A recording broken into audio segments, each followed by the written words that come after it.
Welcome to the Palace of Megapixels. This is Super Mega Crash Brothers Turbo.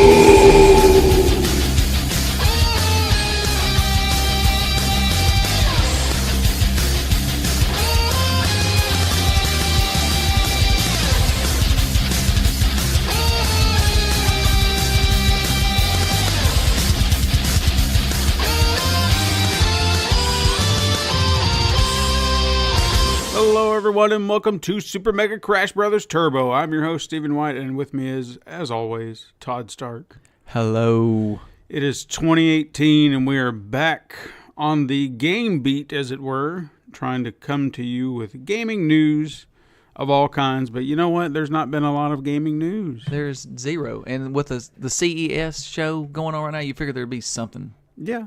There's nothing. It's been kind of meh.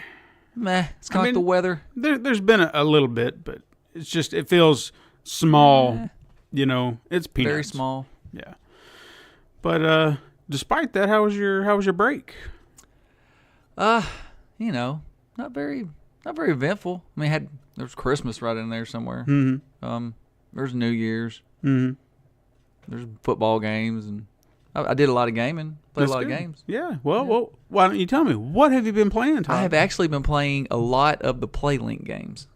I've been wanting to play those. I've yet to do that yet. They are awesome. I'm trying to get a group.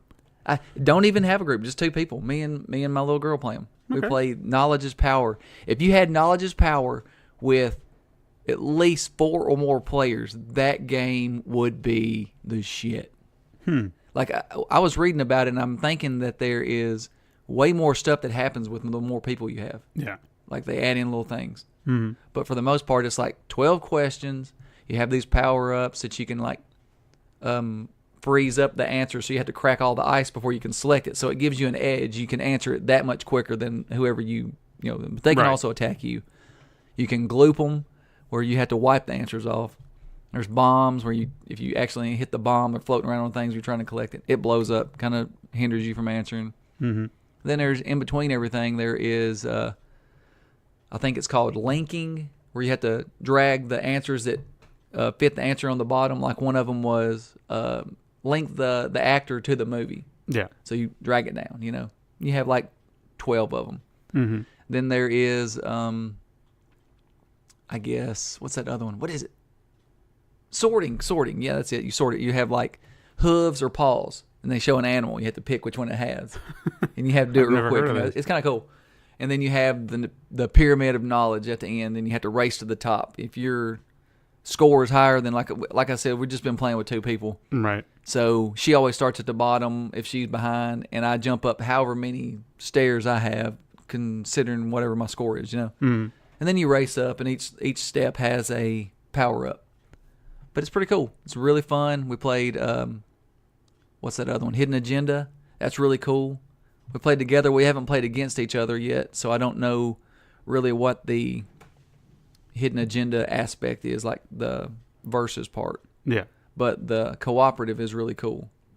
As far as you have to pick answers together. At some point, like they ask you, who is more trustworthy? And each player picks who they feel in the group is more trustworthy. And if everybody picked one person, or the majority picked a certain person, that person has control on the next part. That's like, it's a trusting question, or if it's a brave question, whoever the people picked it. Mm-hmm. It's kind of cool. You know, everything kind of ends up different. It's got that Until Dawn feel, you know, like things change. I played a little bit by myself, and then me and my little girl played, and I already seen a difference in one part. Mm-hmm. So it's kind of cool. Interesting. Very and cool. That's You. I think, have you played That's You? I've got it. I've yet to play it yet. That one is my least favorite, but I feel like that's the one game where you really need way more people than 2 people. Right, and that's one of the reasons I haven't actually put forth the effort to play it yet, because I want to make sure that I've got more than just me or my wife or someone just playing it. Right. You know, I'd like to have a group to actually try it out. Yeah, that's one of the things. That's one of the ones you got to have a group. Okay. And I played a lot of zombies on Call of Duty. That game is the best zombies that they've made, I believe. Mm-hmm. Fun, awesome. Nice. Yeah, I've almost got through the Easter egg. I can't. I've gotten all the way to shooting the battery out of the Zeppelin, and then it landed in just a crappy place, and you have to shoot the zombies around it to get the souls into the box where it'll create the smaller battery. Yeah. And it was in a corner, so we had to be right there on top of it. And there's rounds where these I guess they look more like skeletons to me, but they don't have any arms, and their mouth is like they try to bite you, and they run at you. Oh man, they're just on top of you so quick. And it was round 20 or 21, so I bet there was 40 of them. It was crazy. Wow, it does sound pretty intense. It's real intense, yeah. And you die a lot. You got to just hope that maybe your partner can get away and save you, or you have a self-revive or something. It's fun, though. What about you? What you been playing? Oh, well, I've actually got a list I wanted to kind of go over. You have been playing a lot. I've been playing a lot. I think where we last left off, I'd finished a lot of the games that we were playing. Like I finally finished, or I platinumed The Legend of Korra, like I said I wanted to do. Then I moved on to Shadow of War, and I platinumed that. That was I don't want to say it was hard. It was just, it got to that point where I was going for that last bit and it was like, come on, man. I just want this game to get over, because that last stretch, that last act was just long and drawn out. Yeah. And I guess there was a bit of satisfaction when I finally got it, because I was like, finally, I'm done. Shut it off. And I was done at that point. Yeah. There was no DLC I didn't want it. I was just like, I'm done with this game. Yeah, I'm finished. Played some Friday the 13th because they were doing that double XP weekend. Right. So I racked up a lot of points, got some stuff unlocked, which is really cool. So I'm actually looking forward to those double XP weekends now, because I can rack up points and not have to worry about playing online if I don't want to. But I did play online, because there were times, as cool as playing Jason is, there's a moment where you're just like, I kind of want to play as a counselor. Right. And I think that would be something fun they could do on the offline bots, maybe. Right. Something that would be kind of neat if they could do that, but I don't know if it would be feasible. I'd say you would have to be the only smart offline bot, because Jason's going to be coming after you, and so he would have to be an offline bot as well. So I don't know how that would work. How do they work? How do the counselors work when they're offline bots? Well, they vary in intelligence, I've noticed, because there are times I can be playing, and I've actually kept it on hard mode, because I felt like their intelligence level does spike if they're on hard mode, but I'm not saying that they are perfect. Right. But there's a little bit more of a challenge, because I can start looking for characters, and then before I know it, I'm hearing a car start, or they're already calling the cops. I'm like, well, damn it, I didn't even found anybody yet. So I kind of feel like it amps up the, excitement for it, because I have to get moving, otherwise they're going to get away. What about if the cops come? Can you kill the cops? No. So you're just done. Yeah. Well, when the cops show up, they still have to get to the exit. So you have to make sure that you can get to the exit and catch them before they get out. Right. So you've still got that intensity. Can you get them all before they all get out, or is somebody going to escape? What does the scene look like when the cops come? Like, if you're at the exit and they escape, does it show them like shooting Jason or something like that? If that actually can happen, but you have to actually approach the area in which they're escaping, because you'll see the cops' lights flashing. Right. But if you try to exit out where they are, they will shoot you. And you're just done. Well, you'll kind of fall back and then kind of get back up. Everybody thinks, Jason's dead. Yeah. I think you should be able to kill the cops, but the counselors still get away. Mm-hmm. That would be kind of cool. Yeah. That would be what happened in a Friday the 13th. It would. Now, are they considering that the single-player mode? I mean... to a point, I think so. So are they still going to do like a story mode? They did say that they are releasing... They're tweaking the idea that they had, where it was going to be single-player campaigns, but it'll be mission-type. So it'll be like they said they're going to release them in episodes. So I guess they'll have setups of, kind of like what you said, like a scenario that you have to get through. Okay. So that still sounds pretty cool. They had to have one Jason's beating down the door. You got to get out. Yeah, something like that. There's actually some stuff now that I can play offline and try to do some stuff. There's this one thing I want to do so bad, and I've yet to be. I was so close one day, and I couldn't do it. There's a scene in Friday the 13th Part 4, and like I said, they've recreated the Jarvis house and that whole scenario there. in the game, and it looked so perfect. But there was a scene, I don't know if you remember part 4 or not, but Jason grabbed a girl and chucked her out a window. Right. Okay. And of course, he was on the outside and just yanked her through the window. But that window was there prominently in the game. And I just want to grab somebody and just throw them out the window. I wonder if there's a trophy for it. I don't know. I haven't seen it. Is there a bunch of hidden trophies? I think a lot of them, from what I've seen, are based on how many matches you do, how many things like that. But there are a few that require you to do certain kills or things like that where it's unique. Like I think there was this one called Chad's a Dick, and you ditch everybody. Like you hop in a car and you take off and you escape, but everybody else is left behind. Did that happen in the movie? Well, Chad you've got those people in those movies. Yeah. I don't think something like that specifically happened in the movie, but you have those guys who are just like, I'm looking out for myself, man. Yeah. And just the hell with everybody else. Well, do you have to be, is there a character named Chad? Yes. Do you have to be Chad when you do this? I don't think so. Okay. I mean, it's obviously more fun if you are Yeah. Chad, but I don't think you have to be Chad. Because, like in Dead by Daylight, they have those character-specific trophies, like what Ace Visconti or whatever his name is. You have to escape 5 times with him to get that trophy. I don't like that. Yeah. And again, it was just kind of, I wanted to see if I could do that one move, but like I said, I had somebody by the neck trying to get him over there, and they escaped and ran off and ran down the stairs. I was like, damn it, and I don't want to chase you. So I was like, well, forget it. I'll get it eventually, hopefully. Yeah. But wouldn't it suck if I actually get him over to the window and I can't throw him out? That would just be the biggest letdown. So is it throwing him out or pulling him through? You're outside? No, I would still be inside. So I would actually just throw him out from the inside, because in the game, if you're near a window, like next to a cabin, you can throw them in there and that's a kill. Okay. So I don't know if it'll work. I want to see. I want to get over there, grab them, and see if I can do it, just to see. Good luck. Yeah, hopefully.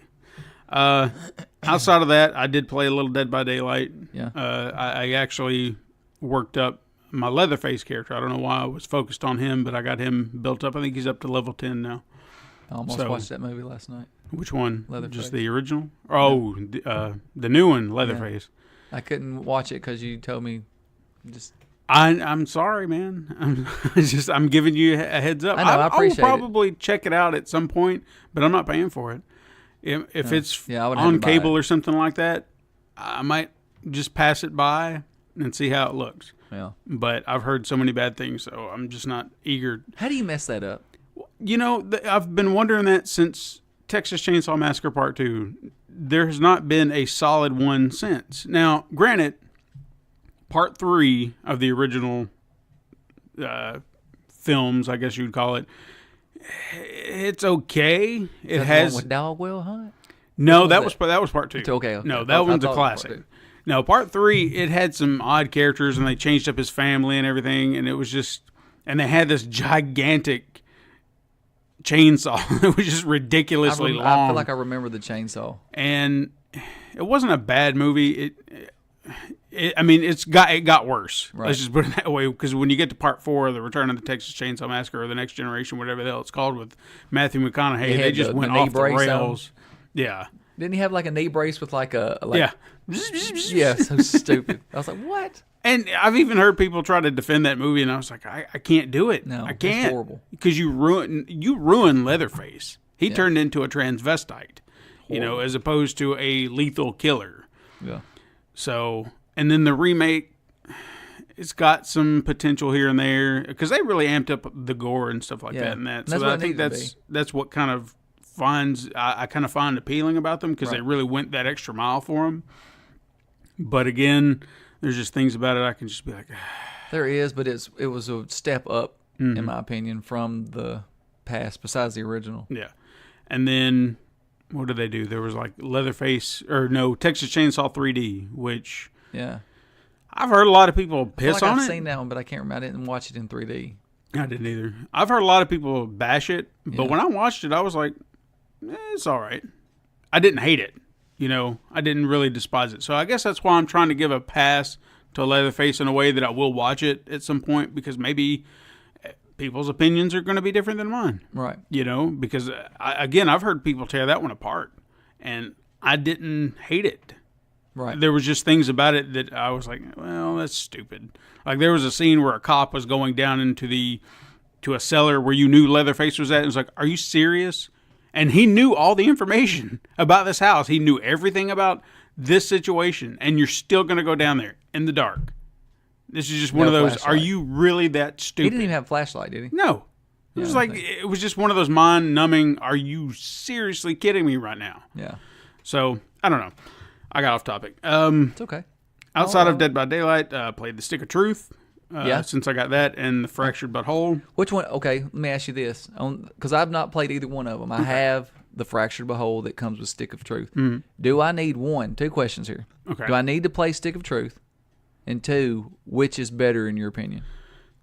Playing the Stick of Truth would be a good idea just because the way this game, or the Fractured But Whole, begins, you're kind of, I won't really say it's immediately after, but there are those things that kind of carry over where you're like, oh, okay. Oh, okay. And you just kind of see those little moments where it's like, oh, that's kind of funny because you already have that understanding of the backstory from the Stick of Truth. So when you see all this, the joke kind of continues on. Okay. So it's a nice little continuation.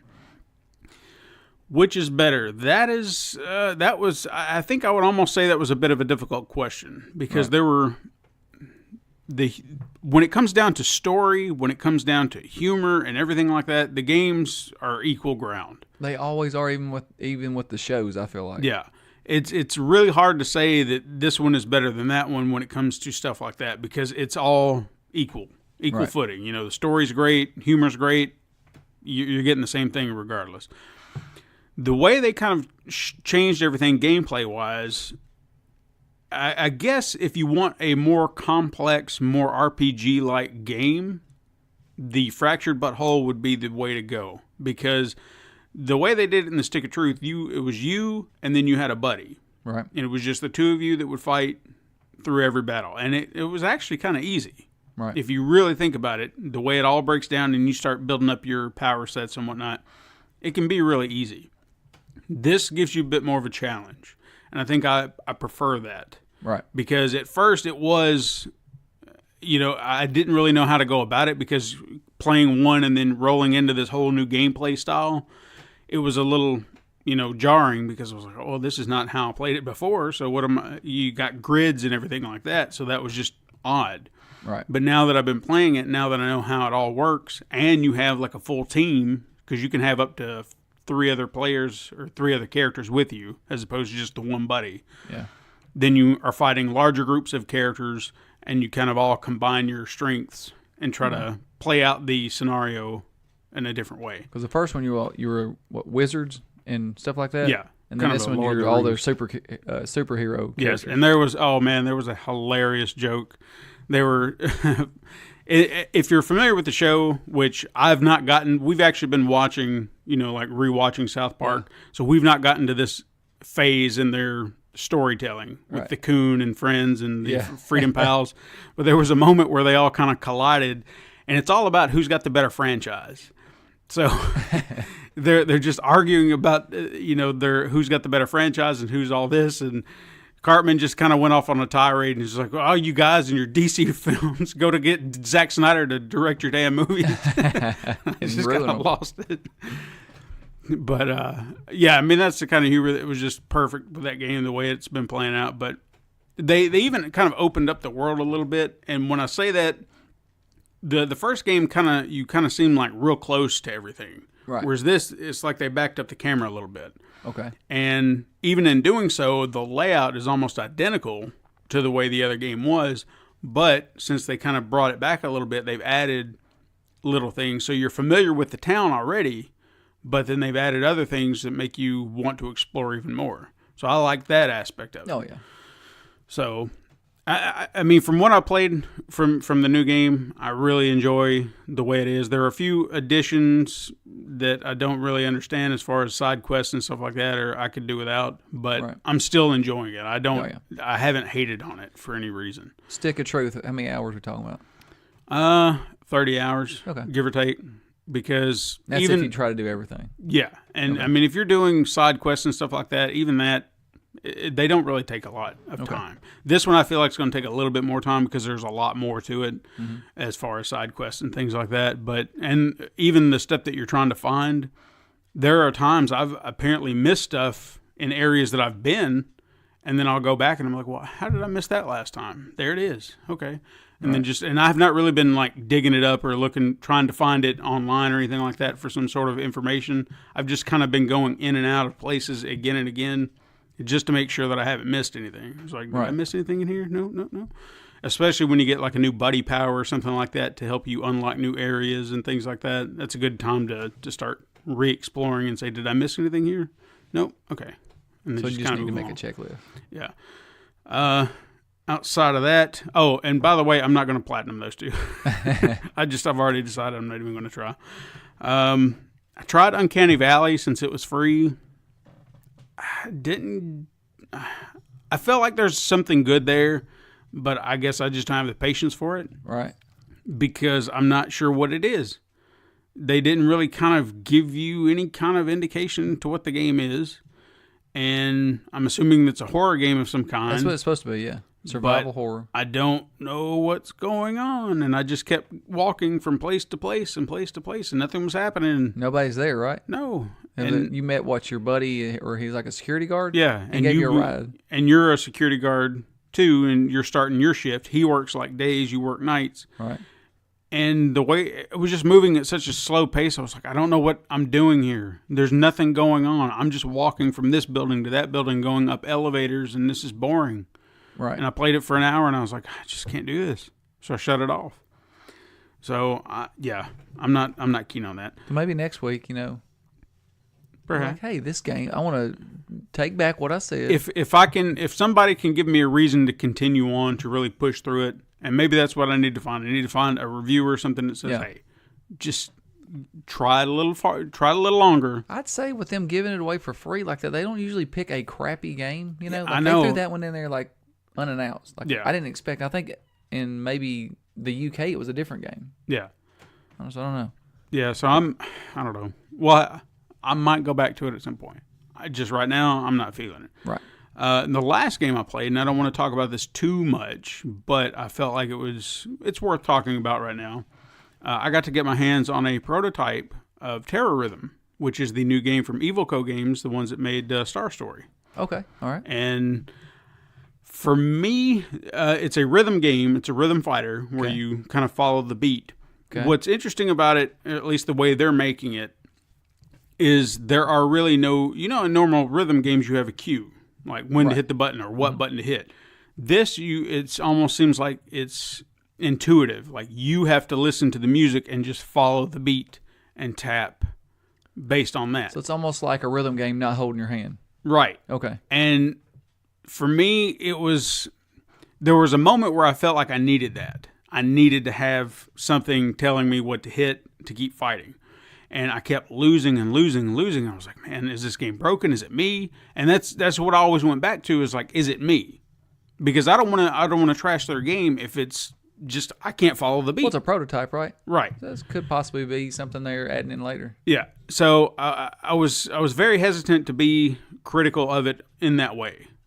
But again, I kept playing it because I felt like I needed to really give it a fair shake and really put a lot of time into it to see how it works.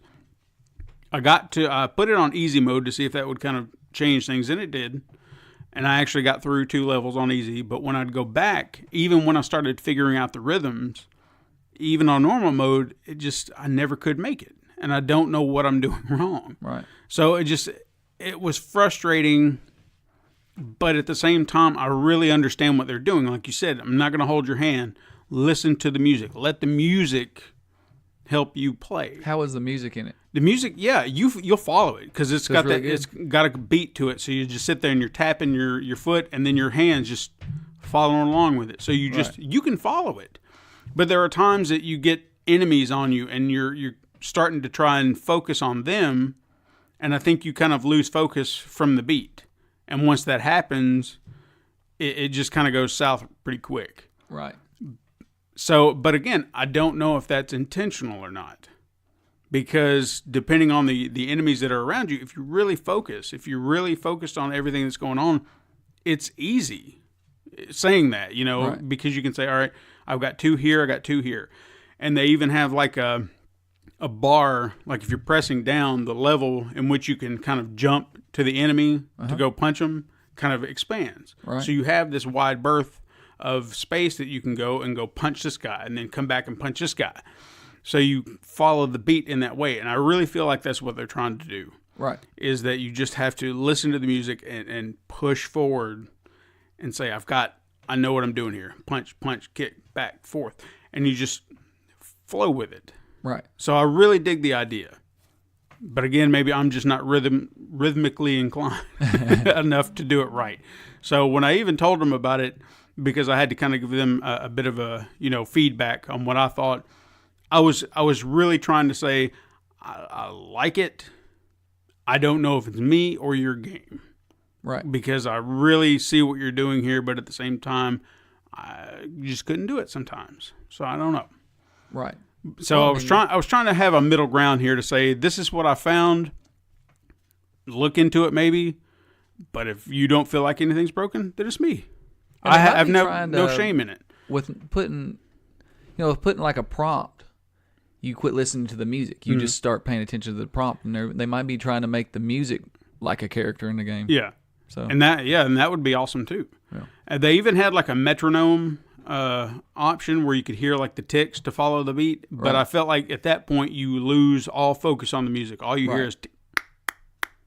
And it's Right. at that point you're listening for the you're cues just again. looking for ticks, and you kind of lose all focus on everything else.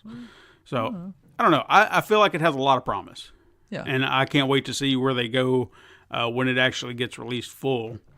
Because those guys, I mean, they're real good. They're real awesome guys. They always hit us up on Twitter and stuff like that. So I really dig what they do. Yeah. And I'd love to see where they go. But that's all I've done. A lot of games. Yeah. And there might have been some other stuff in between, but that's all I can remember at the moment. Right. But hey, you wanna talk about some news? Let's talk about little some news we have? We are honestly, like, if you compare our show today to something in the world, like we're the mail, like We the are. snow and everything, like rain, sleet, or snow. We're gonna make it Yeah, through. I So. mean, there's a lot of there's Out not here. really a lot of white stuff out there. There's a In dusting. my house, there's quite a bit Okay, well, I got a dusting outside mine. in dusting, but we're gonna bring the news like the mail. That's right. We're trying to stay on point, so you can always count on us to bring you what we have. Well, Yeah. what we have this week, like I said, is not a whole lot, but I found a few interesting little tidbits that we can go over. The first one is the Stream Awards, or Stream Awards. The Steam Awards. Steam Awards. Steam announced winners of their unique End of the Year Awards, which recognizes games in a different way using different names and descriptions. Have you ever heard of these? No, I know they have awards, but I've never looked into it. Well, the way they do it is they have, instead of doing like, this is Game of the Year, this is the best action game, RPG or whatever, they find particular games and categorize them in certain ways. So I've actually written down not just the winners of these awards, but the actual descriptions of the awards, so we can actually understand why they chose that particular game and say if we agree or not, yeah or nay. Right. Yeah or no? Yeah. So the first one is the Choices Matter Awards. Games are all about agency, and the award for this game has it in spades. Maybe it's because there are 31 ways you can breach into a villain's lair. Perhaps there are a dozen potential partners for you and to build a romantic future with. Or maybe you find yourself constantly saying, oh, where should I plant these turnips? In all three scenarios, there's one common bond. The choice is always yours. Do you want to know all the games and then the winner? Yeah. Okay. Well, how many for each category? It seems like there are five nominees. Okay. All right. The 5 nominees are Dishonored 2, The Walking Dead and New Frontier, Life is Strange Before the Storm, Divinity Original Sin 2, and The Witcher 3 Wild Hunt. Okay, now let me pick the winner. Okay. Like myself, I would pick The Walking Dead. Right. But I'm feeling like The Walking Dead is kind of dropped in popularity a little bit. A little bit. So I'm going to say, Life is Strange. No, it was The Witcher 3. We're the romantic choices. Probably that and all the other How long does aspects of that it. game has been out for 7 years? I know that some of these winners, I was kind of wondering that too, because it was like, this game's been out a while. That was one of them. But was that new to Steam this year? No, the Wild Hunt came out last year. Or the year before last, didn't it? And trust me, I even looked back over these. Or not It's the like, Wild is Hunt. this? What did it say? The Wild Hunt? What was Yeah, the Wild Hunt. That's Part 3. Yeah, that's been out for freaking 2 or 3 years now. I don't know. I don't know. Like I said, I even went back over these just to make sure that this was a proper or a properly updated list, and there are games on here that are old and some that are new. So Left 4 Dead 1. unless some of these were winners of the past or something like that, I don't know. You know, I guess that it keeps everything relevant because if you're making a headway on Steam, I guess even if you're an older game, they're going to give you an award. Now, I guess it's kind of cool. That's awesome. I guess. Fair enough. All right, the next award is the Mom Spaghetti Award. A Mom's Spaghetti. Mom Spaghetti. These are games that make you excited. These are games that make you happy. Then there are games so intense that they elicit a physical reaction. We're talking weak knees, sweaty palms, fear-induced accidents. We are talking your friends reminding you to breathe. We're talking about Mom Spaghetti. Mom Spaghetti doesn't do that to me. Well, apparently we've never had good Mom Spaghetti. I don't know. I mean, I agree. I thought Mama Spaghetti was pretty good. Yeah, but not this good. Yeah, damn. All right, here are your nominees. We have Outlast 2, Resident Evil 7, PUBG, the Evil Within 2, and Alien Isolation. How in the hell do you throw PUBG in the middle of all those games? I don't know. I don't know either, but I'm guessing that one won. PUBG, yeah. And Mama's Underwear won. PUBG won that one. Daddy's Snot Rag.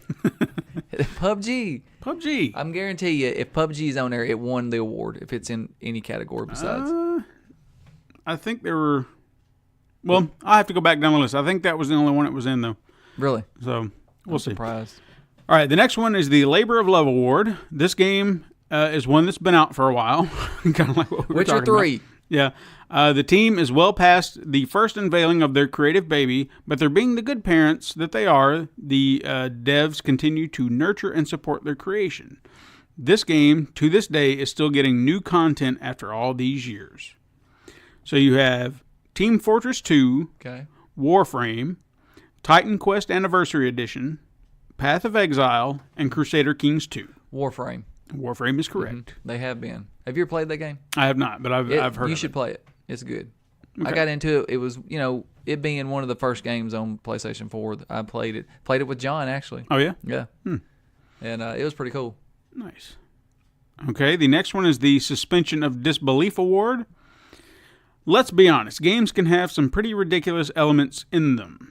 From the stories that drive them or drive the action to the items that are required to conquer obstacles to even the protagonists themselves. This award is for the game that has a key component which, when described out of context, seems totally insane, but while playing the game doesn't even make you bat an eye, because in the moment it makes total sense. Like Your Mama Spaghetti. nominees are Saints Row 4, Goat Simulator, South Park The Fractured But Whole, Rocket League, and Wolfenstein 2. Okay. I'm going to say Rocket League won this one. You are correct. Yeah. All right. So I'm 2 for 3. Yeah, you're doing all right. But The Witcher 3 kind of threw me off because I was thinking they were going to give it more to newer games. Well, you So now that I know the rules, now it's just go all out. Yeah. All right. The world is grim enough, so let's just all get along award. Games delight and entertain us, giving us much needed breaks from sorrows and low points of our lives. And let's be honest, for a lot of people it's been a rough 2017. That's why the SASC has chosen to celebrate a game that doesn't involve combat or conflict. Oh.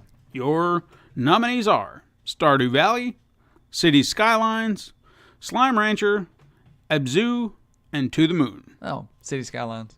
Wrong, it's Stardew Valley. Oh my God, I was going to guess that. I was going to say that first, but then I heard City Skylines, and I was like, there's a lot of people still play that game. I really hate that I missed out on that when it was free on PlayStation, because I've seen a lot of people When was it playing free on PlayStation? months ago. Oh my God, I missed that. Yeah, it was like somewhere earlier in the year. They did not say anything about that. I did. It was one of those that I looked at and I was like, Was it on PlayStation Plus? yeah. Well, then I might have got it. I kind of looked at it and I was like, meh. I'm pretty sure, unless I'm thinking of another game. I remember just kind of looking at it and brushing it off, and now I see everybody playing it. I was like, I damn, played it on kinda my wanna play phone, this man. game. It was awesome. Now I was like, when I heard it was coming to PS4, I was looking for it. I didn't know that it was free. Again, I might be confusing it with another game. So maybe not. I don't know. But if it ever does, I'm going to jump on it. Yeah, those games are awesome because that's Sim City, pretty much. Yeah. The No Apologies Award. This award is for the game that you love unconditionally. Does it have some faults? Maybe. Do other people not understand your love for it? Sure. But make no mistake, there is no guilt here, only pleasure. Pokemon Go. No. You love that game. Well, not really. You love that game. Your nominees are Mountain Blade Warband, Rust, Honey Pop, Gothic 2 Gold Edition, and The Witcher.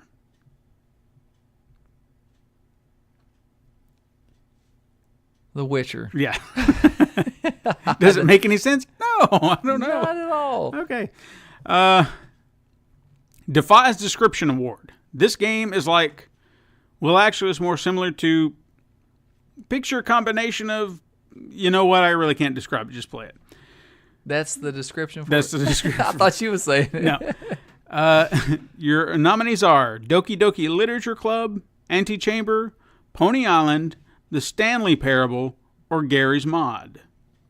Gary's Mod. Gary's Mod. I have no clue what that game is, but that just interests me. Just the name of it. Bizarre. All right. The next one is the Cry Havoc and Let Slip the Dogs of War Award. Whew. The Bard said it best. This game doesn't necessarily offer the biggest explosions. It offers something better. Potential. Potential to be a rampaging force of nature. Or not. Who knows? You're an agent of chaos and no one is going to tell you what to do. Are you ready? Yes, I'm ready. Your nominees are Broforce, Red Faction Guerrilla Steam Edition, Middle-earth Shadow of War, Just Cause 3, or Total War Warhammer 2. Oh, man. I'm kind of leaning between Just Cause 3 and Shadow of War. And I'm going Go to with your gut. say I'm going to say Just Cause 3. Very good. Okay. That's correct. Your next award is Red Faction. First of all, Red Faction Guerrilla came out on freaking it's Steam PS3. Edition. Yeah, but it came out on PS3. Again, Steam. But you destroy a lot of stuff in that game. That was the first game I remember playing. You can just tear down any building you wanted to. Well, apparently it's new for them. All right. The next one is the Haunt My Dream Awards. And I lost my place. There it is. Okay. This award is slightly a misnomer. Because the game doesn't just haunt your dreams, it consumes your thoughts every waking moment of the day. This game doesn't demand your time, you give it willingly. Is this game Counter-Strike Global Offensive, DOTA 2, Dark Souls 3, Factorio, or Sid Meier's Civilization 6? Oh my god. I'm going to say... What was the first one? Counter-Strike. I'm going to say that. You're correct. Yeah. You're doing pretty good. Thank you. The Soul of Vitruvius. The Vitruvian Man was Leonardo da Vinci. I almost said DiCaprio. Yeah, well, he was there too. Leonardo's celebration of the ideal form. And in spirit, the SASC looks to celebrate the game with the most lovingly rendered character, be it human, alien, anthropomorphic cat, people, or even a piece of produce. Is this game Nier Automata, Rise of the Tomb Raider, Hellblade Senua's Sacrifice, I Am Bread, or Bayonetta? Now I'm torn between Hellblade and I Am Bread. I'm gonna say Hellblade. You are wrong. It is Rise of the Tomb Raider. Oh, wow. God, that game just you was talking about how you was playing Shadow of War and you was like, I just wish this game would end. Yeah. That's no. Rise is that Tomb Raider 2? Yes. Mm-hmm. Tomb Raider 2, Rise of the Tomb Raider. What was the first one called? Tomb Raider. It was just Tomb Raider. Yeah.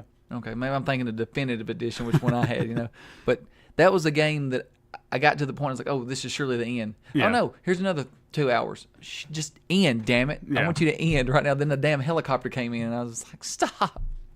And see, that was what was interesting about Shadow of War is I guess I could have ended the game right where it was. Yeah. But you wouldn't have gotten the true ending because once you get the game actually moves kind of briskly if you think about it. Because when you start looking at how many of the main missions you go through, Right. it's just all the side stuff. But once you get to that last bit, it's just like, oh my God, how many more of these are we going to do? And it's just taking castles or taking fortresses back. That's why I was getting to that point. It's like, I've done this so many times. Please stop. Okay, the next award is the Whoa Dude 2.0 award. The Academy wasn't clear enough in the awards description last year, so let's try this again. I don't know what they said last year. This award is for the Fear and Loathing in Las Vegas of video games. Do you know what that movie? Have you ever seen that movie? I have. Who's in it? Johnny Depp and Benicio del Toro. It's about Hunter S. Thompson. I feel like I've seen it, but I know I've seen the front of it. It's got the dude's face all stretched out. You know, I feel like I've seen that, but I can't remember the movie. It's a bizarre-ass movie. It's just, so if you're thinking of that in terms of what game would win this, just something that's just batshit crazy. Okay. All right, so your choices are Hotline Miami, Luna, Antichamber, CPU Invaders, or The Evil Within 2. Oh my God! Like the two right there is Evil Within 2, and what was the first one you said? Hotline Miami. Hotline Miami. That's a bizarre game to me. Like but I'm gonna say Evil Within 2. You are correct. Okay. Very good. Yay.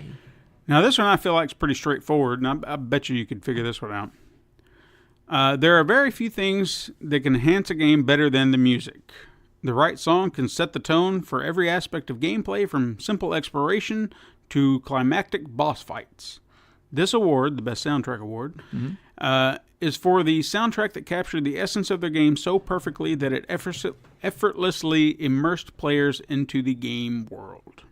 Right in there. Can you guess it without a nominee? I'm going to see if you can. Let me think a minute.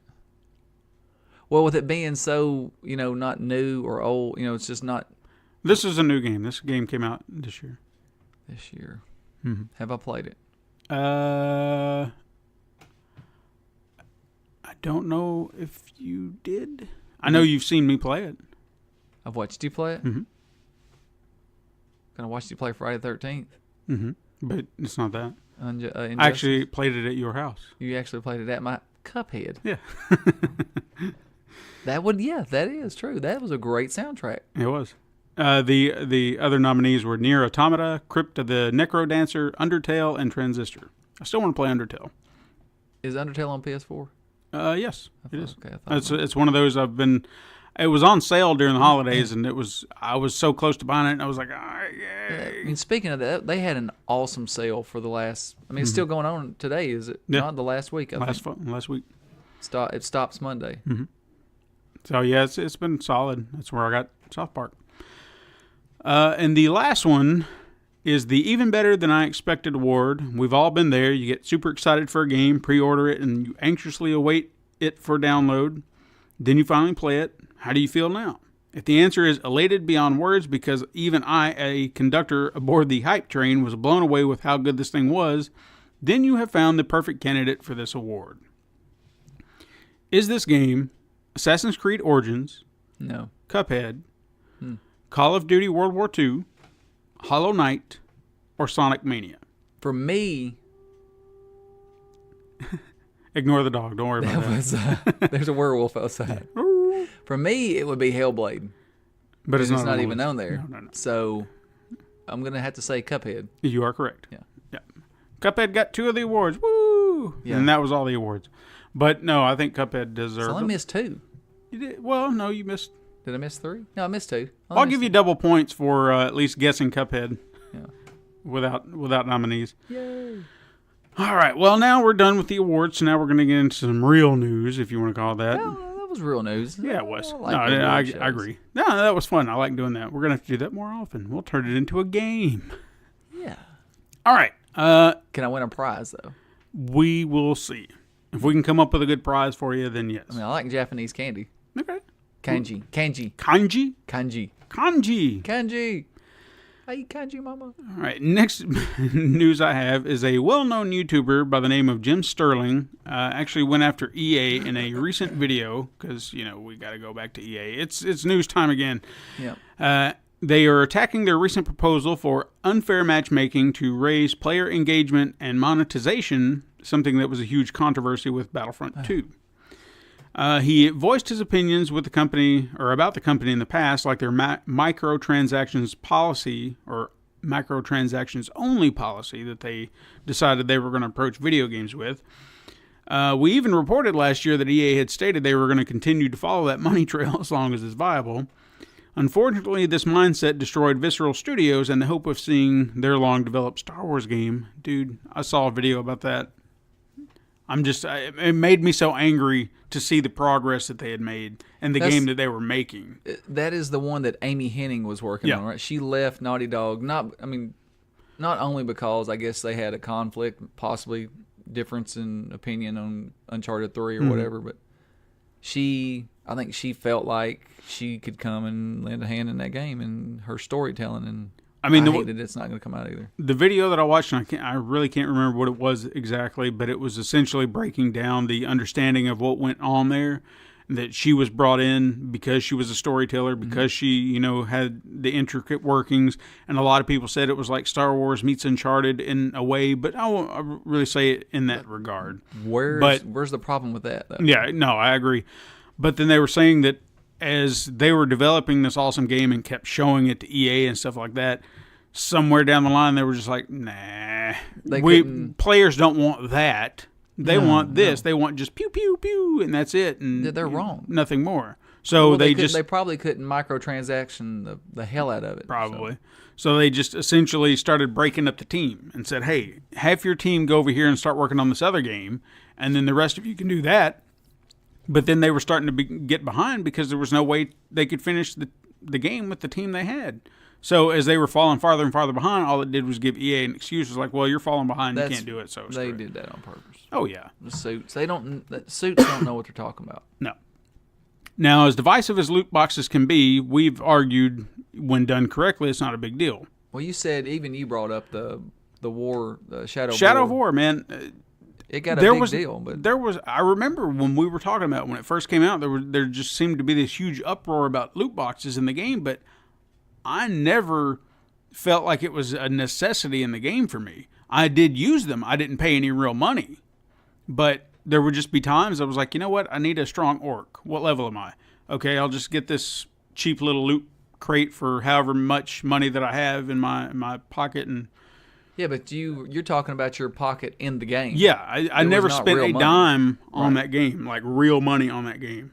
So it was just, I had currency in the game, and I used that currency for a box, got what I needed, and I moved on. I never dug for weapons or anything like that outside of going out and killing orcs. Right. That's where I collected all my weapons. And they have the same thing on Call of Duty. You get Call of Duty points, but well, you get gold. You get these other points that you can use to unlock and buy like crates. But the actual crates that you need, you have to have Call of Duty points. And Call of Duty points, I haven't figured out a way to earn them yet, unless you want to buy them. Yeah, So, I don't know. I don't like that. When they start putting stuff, what you need. Now, I do unlock them in the game, like through zombies. They have like a rare zombie supply drop where you get your consumables and stuff that you use in game. You earn those as you upgrade, as you go through the game, right? Every so often, but you can buy them too. Yeah. So I haven't spent any money, but there's times like I wish I could buy one. I wish I had enough points to buy one because I need this kind of whatever I need. And see, loot boxes shouldn't be anything you need. Right. It should be just something that's there if you want it. But at least I can get it in the game by unlocking it. So that's the one thing.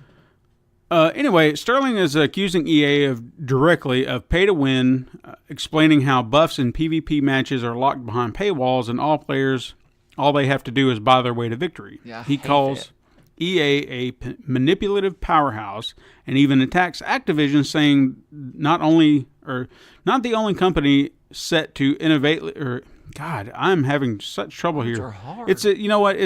We're back, for the first week, and I'm struggling again. I got to get my groove back. It's cold. It is. Anyway, he attacks Activision,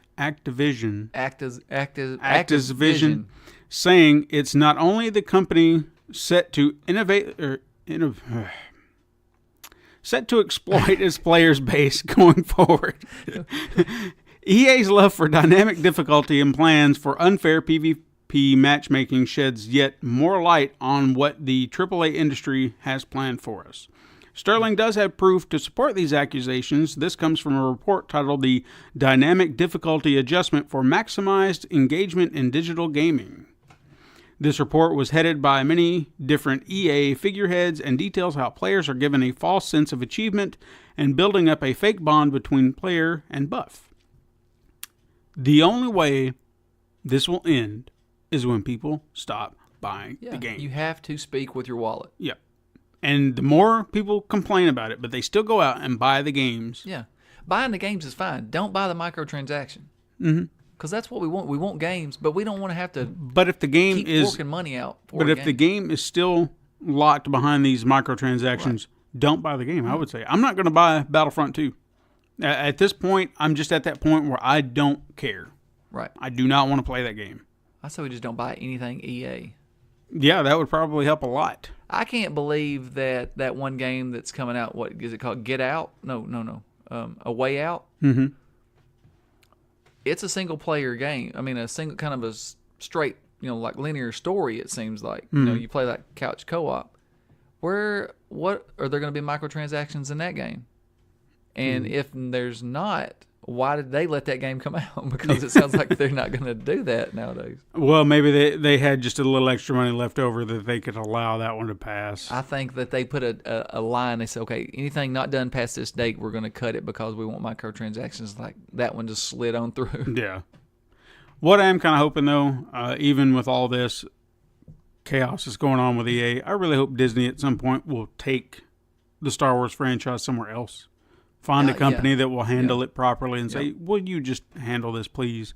Because, I mean, it's making them look bad. It's making the name of Star Wars look bad. And obviously people could argue that that's been done, with holiday specials and Gungans, but I'm just saying. Gungans. What the hell is a Gungan? Jar Jar. Okay, the next story that I've got, it's a little bit of a downer, but I felt like it was worth mentioning because this happened over the holiday season, and I don't know, I felt like it was worth shedding a little light on. During the holiday season, there was an incident, which I found very ridiculous, that occurred that resulted in the death of an innocent man. There were two little man babies who I'm going to call Douchebag McFuckface and Dogshit McGee because I like that name. I'm not going to give any kind of, credence to their real handles, and they don't need any more exposure than they've already got. Right. They were playing a match in Call of Duty that got heated over a singular dollar. $1. One freaking dollar. What? It was like a dollar match is something they called it. I don't know how. They're playing with their buddy. Yeah. Okay. And they were playing together, mind you. Not in the same house? No. They were on the same team. Okay, right. This is where it gets like really bizarre. Okay. They were on the same team. They got angry at one another, and this led to threats of swatting. Now, are you familiar with swatting? I've heard about it. Okay. For those of you who don't know what swatting is, let me enlighten you. This is a senseless and immature form of harassment that is used by pathetic human beings that don't like losing video games. Little bastards. The loser will call in a fake threat to local police that will lead them to an opponent's home, usually describing the swatting victim as a violent or armed individual, possibly holding hostages. This information will then trigger a SWAT team response to that house. That's just the fact that happens is just mind-blowing. Yeah, and you put the cop in a bad situation. Yeah. Because all they can go on is what the information has, and then we hear about it, and it looks like, oh, it's caught another brutality, but you can't always go on that. Yeah, and even in this situation is Well, let me just get through it and I'll kind of throw out my 2 cents. Anyway, they argued. It got so heated. The swatting was egged on. The one I'm calling McFuckface posted an address and dared dogshit to swat him. Obviously, this is a fake address, but dogshit was too damn stupid to use some common sense. So the police in Wichita, Kansas responded to a call of a man being shot in the head and his family was being taken hostage. They arrived at the address given. The homeowner answered the door and was immediately shot and killed by a police officer. Police then raided the home, only to find out they had been duped. That's crazy. And what's... All right here's where I'm going to... Like you said, people kind of blame the cops right here. I want to know in the moment, and I understand I've heard that, in the heat of the moment, what is it that the cop has to do but act? What hostage taker would answer the door? Yeah. I guess that's where I'm, have your guard up. See, assess the situation before you just pull a gun. That's the only part of this that I'm a little, where I'm kind of curious about what was going through the cop's head at the moment, because I understand that is a job that just requires a lot, and I don't want to knock what they do. It's just in that moment, I don't know. I feel like it could have went differently. Why are you going to shoot the guy that answers the door? Yeah, exactly. What if they sent the hostage up there to answer the door? Exactly my point. Anyway, the next day, an arrest was made in Los Angeles. In connection to this crime, it was a 25-year-old male who also, I'm not going to say his name because fuck that guy. He was taken into custody pending charges and extradition. He was also linked to another swatting incident in Calgary, Ontario, Canada that happened a week prior. Of course, I don't think anyone was killed in that one. Thank God. Now, it's my understanding that he is not one of the 2 gamers, but an outside source who was hired to do the calls, which is even more mind-blowing that they had to... You go to an outside source for this, and some guy's just like, yeah. But Andrew Finch, who is 28, he was the victim in this horrible accident, and we hope that his family can find peace in this aftermath of this incident, because this is ridiculous. This should not happen. Nothing over like a that, game. Yeah. This makes me mad. All right. I'm going to move on. In 2 weeks, gamers, that's what we are, gamers, will have a chance to get their hands on Monster Hunter World. And if you can't wait that long, Capcom is giving PS4 users one more beta run starting on January 18th.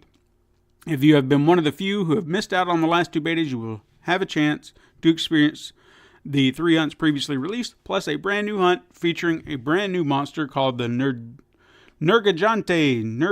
Nergigante. I'm going to say that's right. That's you're not going to get that one. Whew. My throat. I didn't get my water, man. I'm sorry. Anyway, additionally, you will be able to earn some cool camo face paint for the full release version if you participate, and a swath of goodies if you complete all 4 quests. Now, for those thinking taking on an Elder Dragon will be a walk in the park, Capcom is upping the stakes. Outside of the usual 20 minutes that they have given you for the other beta quests, you only get 15 to fight the Nergigante. Where do they come up with that name? I don't know. It's just, you look at it and that's what it looks like. Nergigante. But you try to say it together and it's just Nergigante. My wife and I, when we play, we like to come up with new names for the monsters because it just becomes easier. Sometimes we'll call them what they are, but I don't think we're always getting it right. The beta is open to all PS4 owners, just like it was last time, and it will kick off this Friday at 9 p.m. Eastern Standard Time and will end on January 1st at the same time. On a side note, Xbox owners have voiced a bit of frustration for not receiving a beta, and PC owners were told that their version of the game will not release until the fall. Well, I mean, the beta was exclusive to the PS4, so... Well, yeah, but people are going to complain. That's and okay, and complain. Even in regards to PC owners feeling like they're being let down, because I've heard like, well, we having to wait till the fall. They're making your game look better. Yeah. They're trying to optimize how it's going to play on your PC, so just chill out just a little bit. I don't think it's going to be that big of a deal to wait. I understand it's almost an entire year, but your game is going to look so much better than mine. Go to Steam and play everything else you have. Mm-hmm. All right. Or get a PS4. Or get a PS4 if you really want it bad enough. Now, the next story I have is that Sony Interactive Entertainment recently mentioned a plan to increase their PSVR library by 80% in 2018. I'm all for that right now. They currently have around 150 established titles, so this increase could push the titles to about 280 if all goes according to plan. Now, there's no denying that VR is starting to become more and more popular as its accessibility increases as well. Sony has sold over 2 million VR units since its release, and focus on the VR is quickly becoming a primary goal. Obviously, more game publishers will have to hop on board to help support this viability, but the ICD research director, Lewis Ward, said, I think in a few years before PSVR hits I think it'll be a few years before PSVR hits a 10% attach rate to PS4 consoles in North America. But I think this tech will get better in the second revision, and the content will get better and more varied, and Sony will stick through it to the end of the PS4 lifecycle at least. I did see, like they ranked the Vive, the Oculus, and the PS4 or the PSVR, all of the, I guess the amount of market share they have. Mm-hmm. The PSVR had like 54% of the market. Wow. And they were really way ahead. But to me, that makes sense because with consoles, it's all about accessibility and what's just easier. It's easier. I feel like having the right PC to run that kind of stuff is where it kind of gets a little muddy. But I agree, the technology is growing. It's grown a lot in years to where it's becoming more and more playable, and you have a lot more people wanting to get on board. And I even saw that Sony is they reissued or put in a patent for a brand new Move controller. Oh, cool. So I don't know. They need to have okay, like, we were talking about games that we've played. I forgot to mention I got Farpoint. Mm-hmm. I think me and you talked about it. Yeah. Having that gun, the aim controller, that's a game changer. Yeah. And it having the toggle sticks on it. If they made a Move controller like that, because I started thinking about Arizona Sunshine. Mm-hmm. Do I want to play it with the aim controller? No. It works way better with the single Move controllers because you're using both hands. Right. And you have to reach out and pick up stuff. And most of the guns on there is a part where you pick up a sniper rifle. It's kind of cool because you hold the controllers like this, like you're actually holding the rifle. That is really cool. But if you're playing with the aim controller, you're not able to do that other things. Yeah, very true. But if you made a Move controller with a toggle stick on it, that works awesome. Yeah. So I hope that's what they're doing. Could be. Because then you can move, the way you move on there, it's kind of awkward. Yeah. You hold X to run. You got to move your controller like this to move side to side and which way you want to move. I mean, it works okay, but you have to get used to it. I think if they are coming up with a brand new design, I have no doubt that it's going to be, what can we do to integrate this controller that we had for a whole completely different thing to work for this device? Right. Because for right now, for what it's worth, it does the job. But I think that there are things, especially if you have to press the buttons, if you can't see them, there becomes that point where I feel disconnected. Where it's like, I don't know which button is circle and X, and I'm having to take a shot in the dark just to hit it. Well, it's laid out just like the controller as far as the button, so I've never had trouble with that. But it's just, I think, instead of the PS button right there in the middle of everything, why not put a little toggle stick? Yeah. You add, all of a sudden now you're holding two controllers in your hand. Yeah, and that would definitely cut back on the idea of the jump spots in games. Right. You can actually have a controller to actually move. You can move. Like on Arizona Sunshine, you can do the teleport thing. And I played it like that the first time. I think I played it with the controller, not the Move controller, but the regular DualShock. Mm-hmm. And it works okay, but when you have to, like, say the zombies get on you real quick, you have to run. Okay, now you're doing this little turn, and then you're teleporting out of the way. Well, by that time, they've got you if they're right on you. Mm-hmm. And with the Move controller, you just hold And if you hold both X buttons, you run. One X button, you walk. Mm-hmm. But you kind of move your controller in and out, around, left or right, and you can kind of, move a little better, more fluid. But it would be so much better with a toggle stick, maybe two, like you have on the aim controller. You hold them like this, and each one of them does the turn, and the other one does your actual character. Mm-hmm. A lot like having a DualShock 4 in your hand. Right. It would work way better, I think. I think it would be really awesome if you can come up.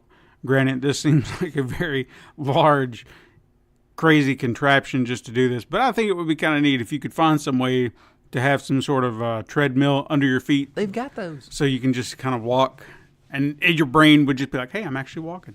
Have you not seen those? I haven't. They've got, it looks like, and they could still be prototypes, but it's got the little treadmill, and it's got these, it looks almost like a rounded bar around you. I guess when you're in that, it reads your entire body. Nice. And, of course, you're talking a couple $grand. Yeah, I knew it wouldn't be cheap.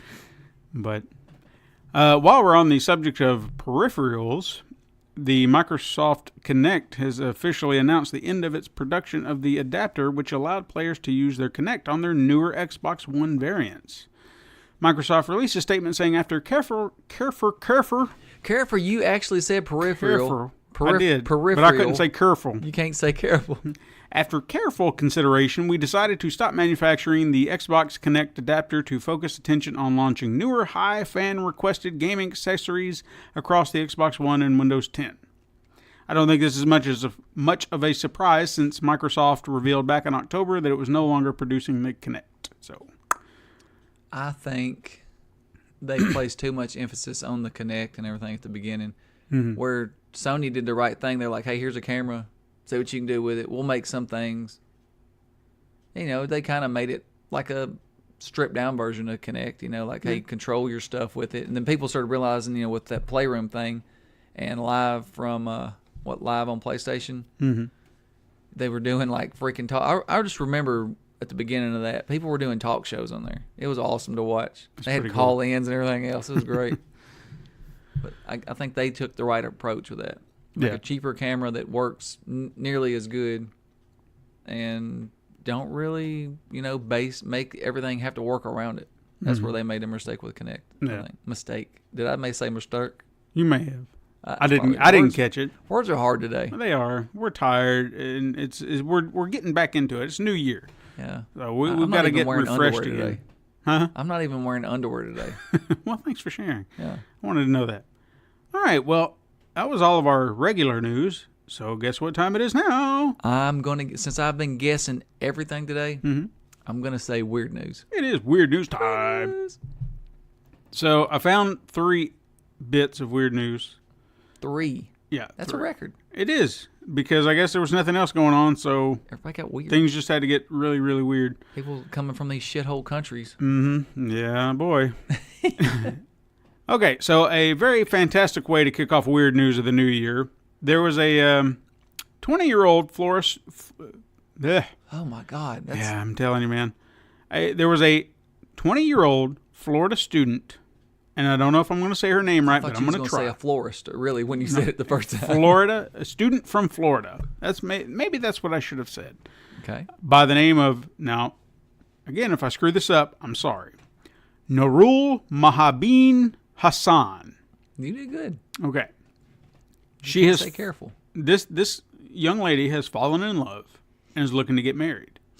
But to whom, you may ask? Any guesses? Mario. No. Luigi. No.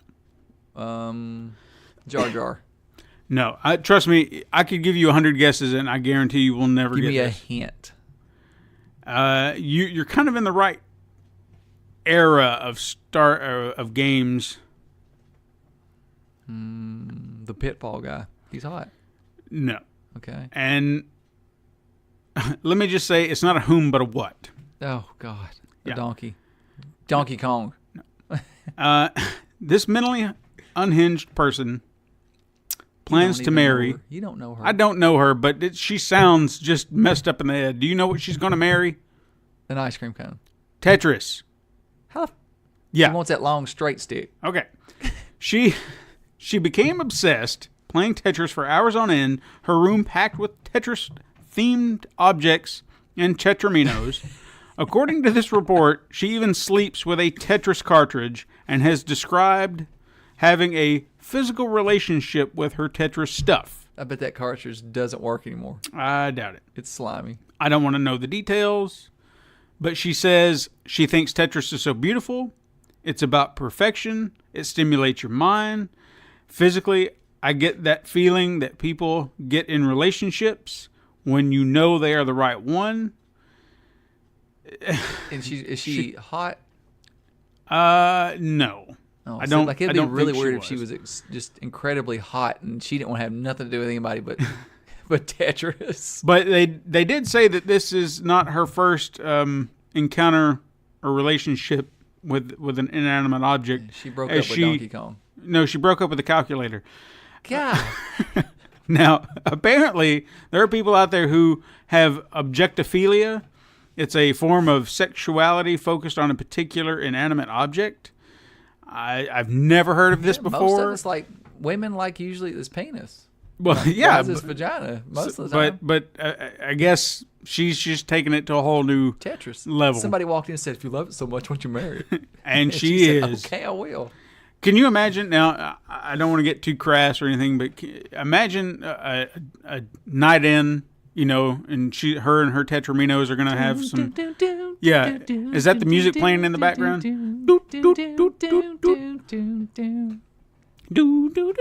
I don't even want to know. I've already gotten the image in my head, and it's just gotten weird. And it's like, oh, Tetris. Oh, stack it for me, baby. Oh, stack that ass. Here comes Tetris. It's the long stick. We're a classy. And then all of a sudden you get that when you get all the rows at once with that stick. It goes right down in that hole. Boom. Tetris. Oh! Sorry. All right. We're next bit of weird news. This is not going to be any better. It's not going to get any better than that. No. Well, I'm saying we're not going to get any classier because this one's even worse. There's no doubt that virtual reality is on the rise, as we were just talking about. Steam is releasing on January 24th Sensual VR. Fuck yes. And it's very much an emphasis that it's for the ladies. No guy? It can't be for the guys? Well, I guess it could be for the guys. It could be. It could be. Depending on who you are. But see, yeah. See, I'm offended now because that's what we do. Hashtag me too. Yeah. Shit. Why not me? Why can't it be for me? Why Hashtag ladies why only? not me? There we go. Yeah. This All Shades of VR is unique in the world of VR experience, specifically made for ladies or gay men. Because you know what? We're going to include gay men. Why not? Well, I mean, they would, if it's for ladies. Now, it's a ladies-only VR experience with a sensual, soft, erotic touch and feeling. It's an escape room setting where the player's mission is to fulfill all the wishes of Mr. Purple and please him in any way possible. By being submissive, creative, resourceful, and pleasing, you will win 50 Shades of Purple. the heart of Mr. Purple and discover new sensual experiences beyond your imagination. My God. I'm horny right now. Now, it's produced by the I Love company. I'm assuming the I Love company. I don't know. Your hand's moving a lot. I still don't understand. I know. Just break it down best way you can. It gives you this is the list of things it gives you. The most exciting VR experience for ladies. Beautiful sensual VR settings. Penthouse, room of torture, piano play, soundtracks built on extreme experiences. I don't even want to know. No. There's symbols whenever it's the money shot. You can bend, crawl, kneel, and be submissive. It's optimized for ladies, also good for female groups. It's the first sensual lady VR in the world. Discover your sensuality in VR. Please, Mr. Purple with your hands or mouth. Oh my God. And sensual escape room, pleasure for all. How do you do that? I don't know. Does it come with a Mr. Purple? I don't know. Anyway, you can experience sensual VR in an intimate small setting or a business environment. Why not? At work, in your office. I feel like this has gone too far. Way too far. I mean, I don't. what would it be like if you came home what if you came home and you saw your wife in a VR and she was just doing these motions? You're like, what is she doing? And it looks like she's pleasuring something. Oh, it's just Mr. Purple. Just Mr. Purple. And that's what she would tell you. Just leave me alone. It's just Mr. Purple. First off, my wife would never one do that. Two would never put on a VR helmet. Well, Hat, VR thing, that. Yeah, I don't know, man. I don't know. And the fact that they say you can do it in a group setting. That's what I was going to say. Like, so you just got all your girlfriends around. It's like, y'all got to get in here and touch Mr. Purple. Y'all got to let's get Mr. Perfect. He is the best boyfriend I ever had. Oh, man. And we're going to go one step further up. Are you ready for the next one? Yeah. I mean, like, gosh, bless. In the strangest of strange games, like... They're stranger than that. Yeah. Than Mr. Purple. Developers are continuing to outdo each other. And now we have Attack of the Evil Poop. Not a crappy game. That's what it's called. I'm serious. That's what it's called. Yeah, not a crappy game. Part 2. Now, it seemed like it would be a joke, but apparently it's not. It's developed by one person, a professor of video game design and digital animation from Chile, Alejandro Navarro Homan.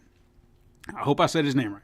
He created this game under the company name Ascend Digitally, and he said, do you imagine that every time we go to the toilet, our body would talk to us and would let us know, you're not feeding me correctly?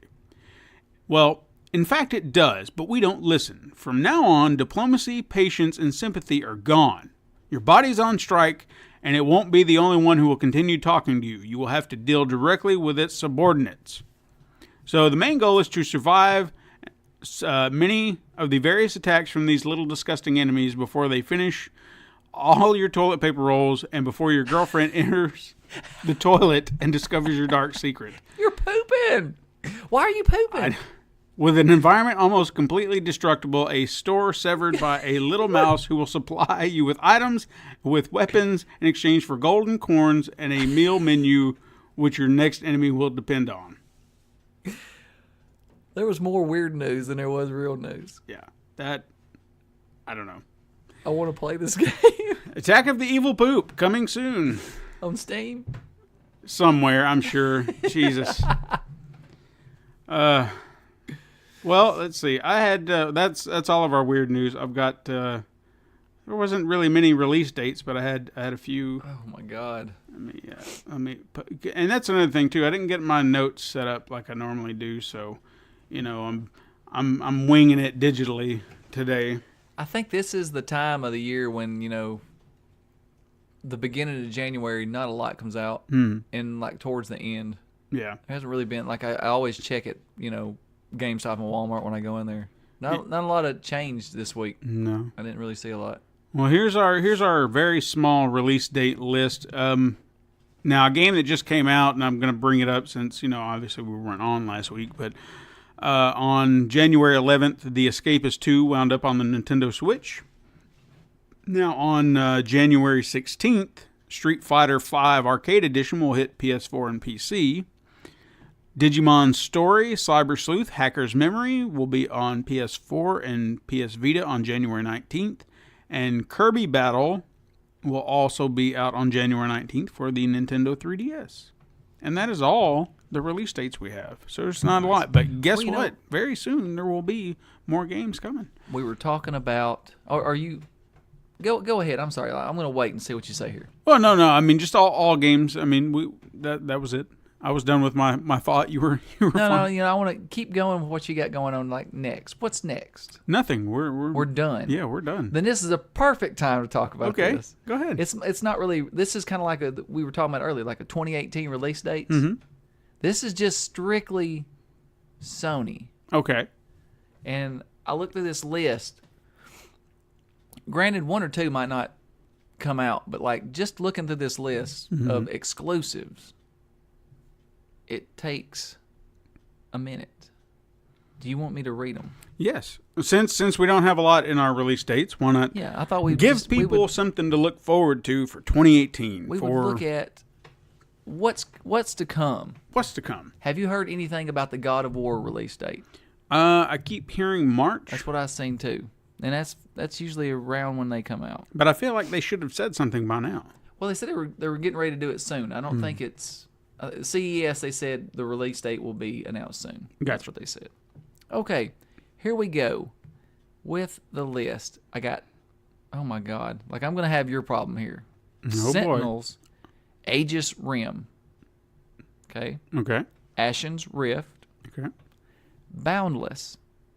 One of your favorites, Catherine Full Body. This is a remake. Yes, indeed. I will say this real quick. Anybody who's not played Catherine, I played it on PS3. I don't know if it's available on PC or not, but it's definitely a good game. I highly recommend it. I'm definitely getting it for PS4. Yeah, it's also going to be on the Vita, so that's good. You can take it with you. Chasm. Concrete Genie. Now, I think this is a VR game, if I remember right. Mm-hmm. They showed it during Paris Games Week. Looks like you have, I think you have a paintbrush. Am I right? Have you seen this? I think so. It's been. Yeah, you do. You paint these living landscapes and the creatures that abandon out. I guess come out of these pictures and stuff. I don't know. Anyway, Crossing Souls, Days Gone. I'm really waiting for this, and I cannot wait. Death Stranding. Now that's one of them that I don't believe is going to come out this year. But I would feel like it may come out at the end of the year. May early next year is what I'm thinking, January. Okay. And they might count their 2018 on up to. They might have a different calendar. Right. You know, so I don't know. Death's Gambit. I haven't heard much about this game. Mm-hmm. It's a side-scrolling action game. It's got an old-school aesthetic to it. You explore an alien medieval planet filled with beasts, knights, and horrors as an agent of death bound to his service. Okay, next. Detroit Become Human. Can't wait for that game. Yep. That should be, I think that'll be right before or right after E3, I'm guessing. Have they announced a date for it? I feel like they did. I feel like that too. Maybe that's what I'm I think thinking. it was in March. Is it going to be in March? March or April? Looks like it would say it here. It doesn't say it. Okay. Anyway, Digimon Story, Cyber Sleuth, Hacker's Memory. I just said that. Oh, okay. All right. Sorry. Okay, I thought I remembered it when I started reading it. I was like, I feel like you just said that. Yeah. Yeah, okay, January 19th. Yeah, okay. Dissidia, Final Fantasy, NT. I don't get those games. Distance. It looks like a futuristic racing game. That could be kind of cool. Maybe. DJ Max Respect, Donut County. They announced this at PSX. It looks. I'm interested. It's one of those bizarre games. That's the one with the hole, right? Yeah. Okay. Thought that's. Yeah. I can't wait to play that. Dragon's Crown Pro. That's got a real big following. That's the fighting game with the big chested women, I think. That's probably why it's got a big following. Yeah. Dreams. Finally, we started hearing about Dreams this year. Drifter. Earth Defense Force 5. Oh, you like Part 4? I've got Part 4. I haven't had a chance to play with y'all yet. Yeah. I want to, though. Earth Defense Force Iron Rain. I don't know what that means. Erica. Now, this is a PlayLink game. I'm excited about this game now. Is a unique take on interactive media, a live-action video adventure that is a PlayLink exclusive featuring branching narrative where every choice can be a profound effect on your game. So, in other words, we're just playing another game that you pick the sword. Yeah. Fantasy Strike, Fighting X Layer, Final Fantasy VII Remake. That I guess it says it's going to be broken up into 3 installments. I'm guessing only one's going to come out this year. Probably. Fire Pro Wrestling World. I seen this earlier. I'm kind of excited for this. I haven't played a good pro wrestling game from the Nintendo in a long time. North Star or Fist of the North Star. Oh wow! Did you watch that cartoon? No. Or it was I remember it, but it's. I think they had an old game on Nintendo based on it. Yeah. Frantics. Future Grind.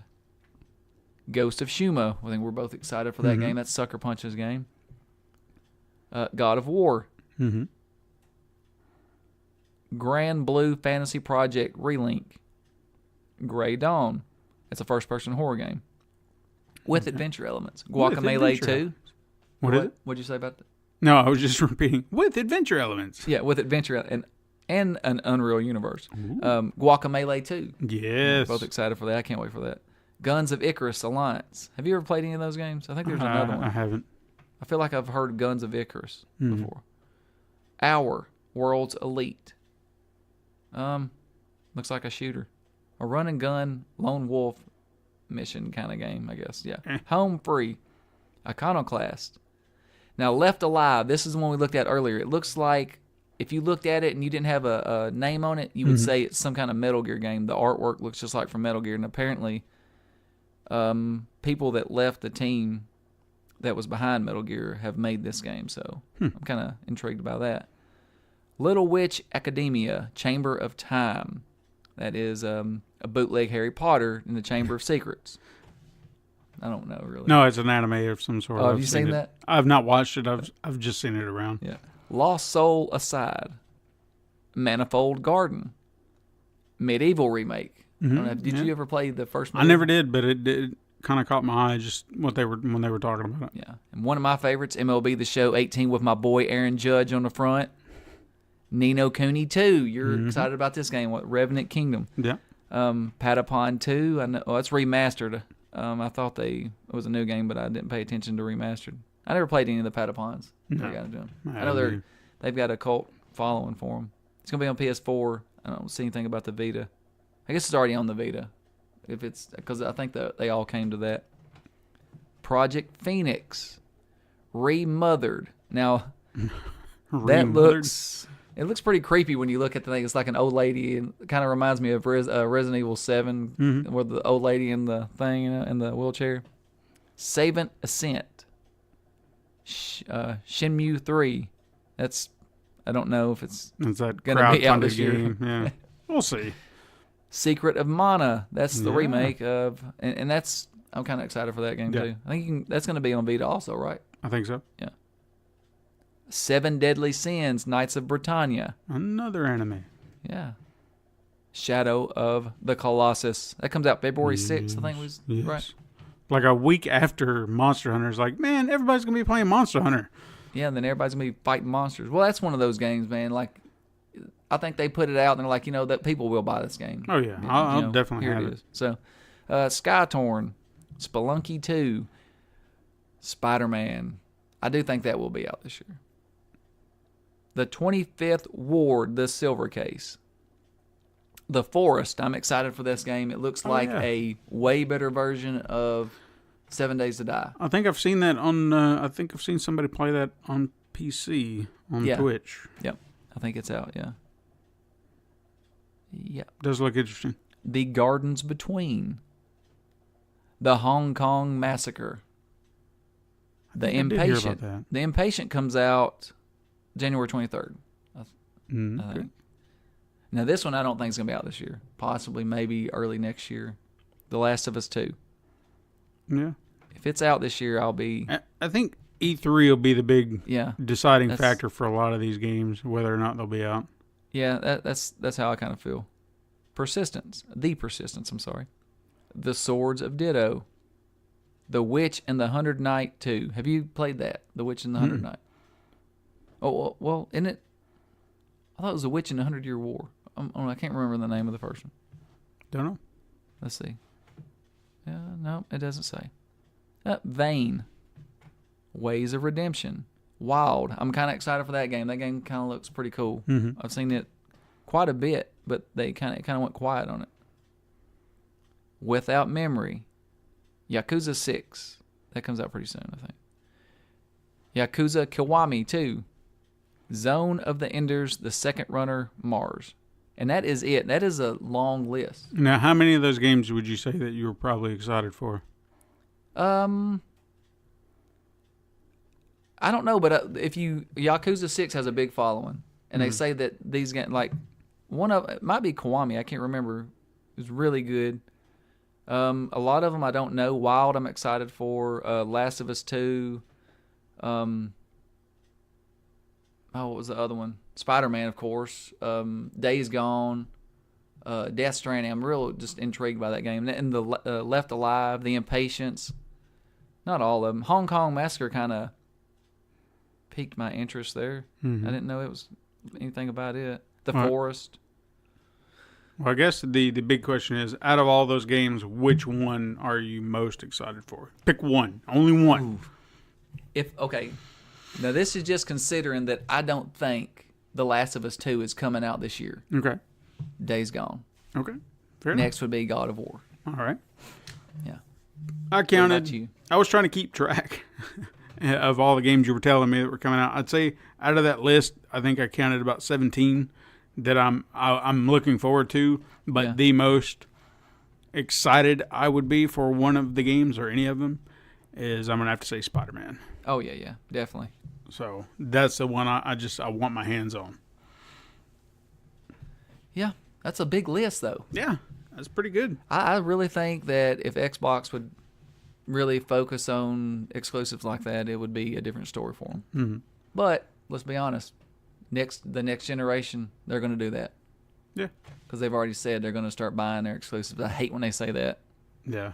I want you to Because- make an exclusive. I don't like it when you start buying the downloadable content for Grand Theft Auto because it never comes. They buy it and it never comes. You know, when Sony buys it, it comes a month later. I could deal with waiting a month later, like all the stuff on Xbox. I mean, Call of Duty. Yeah, If I'm going to play it and it's just a month, I can handle that.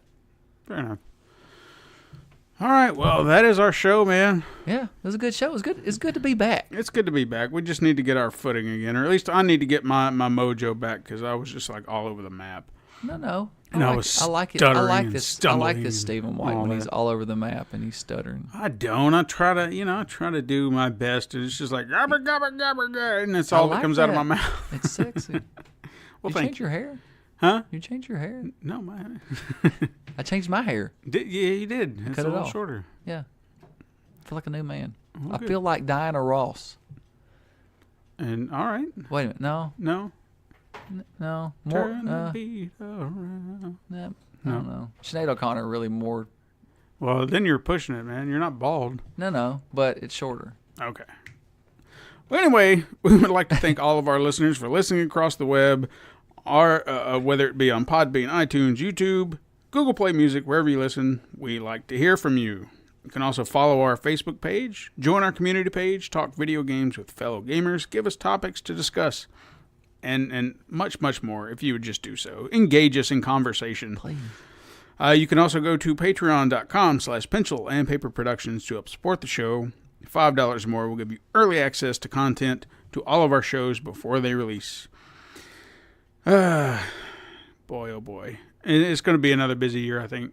You know, just not from this. I haven't quite figured it out yet, but you know, we got this show going on. We don't have Man Cave going on right now, so everything's kind of lightened up, but we've got so much to look forward to this year. We hope you'll kind of stick around with us. Please. Join us on this adventure because I can at least guarantee you in April, and I'm not going to say exactly what yet, but in April we're going to have some big stuff going on. Big So stuff. I know that's a ways away, but you just got to stick with us until then. bigger than my mouth. Yeah.